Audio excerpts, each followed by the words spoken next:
Hey, I've been working on this tool which will allow me to write in the Elian alphabet, which is a alternative alphabet for English language, which basically lets you draw characters like, A, B, C, or D in very interesting ways. So for example, A is either well, it's only that, sorry. But the second level characters is where it gets more interesting. So you can see in this little grid cell, I've only completed one. You've got A, J, and S. So A is identified by drawing this shape because it's in the bottom left corner of this grid.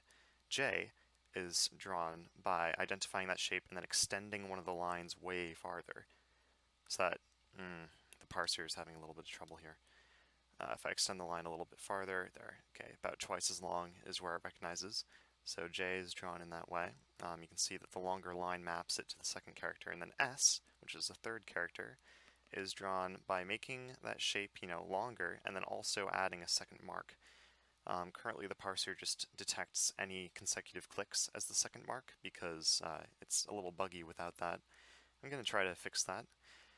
And so, you can draw lots of characters in very different ways. Like W, for example, can be drawn like this. And I recognized it as T. That's pretty unfortunate. So, clearly this takes a lot of work to get right here. But I'm working on it. I really am. So yeah, it's a little bit annoying that I can't see that's a N, which is what I was going for there. So that's something. It's a little bit annoying because I didn't want to do this using, say, image recognition. I wanted to do it because Elian is so right-angled, detecting, which direction I've drawn a line in. So A is recognized by either the first line goes to the right, the second line goes down, or the first line goes up and the second line goes right. Then I know that it's A. But then to recognize J, I say the first line goes to the right, the second line goes down, and one of them is way longer than the other. Obviously, I didn't do that there. Or the first line goes up, and the second line goes to the right, and one of them is way longer, which I also failed to do there. S is first line goes to the right, second line goes down, or vice versa, and there's a second mark. So that's roughly how it works, but this gets really, really inaccurate when you start to try to draw, say, the center grid, which has 4 sides, so it needs to recognize 4 lines and balance those all together.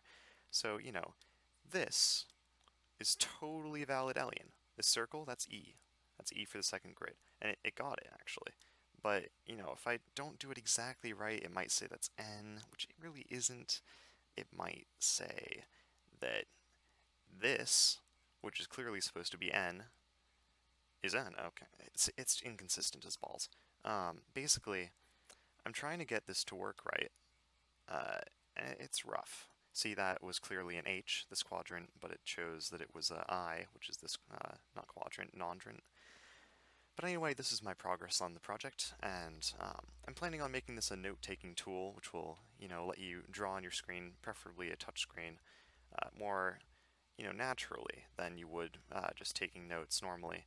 It's obviously slower than normal typing, and it's really quite unnecessary, all things considered.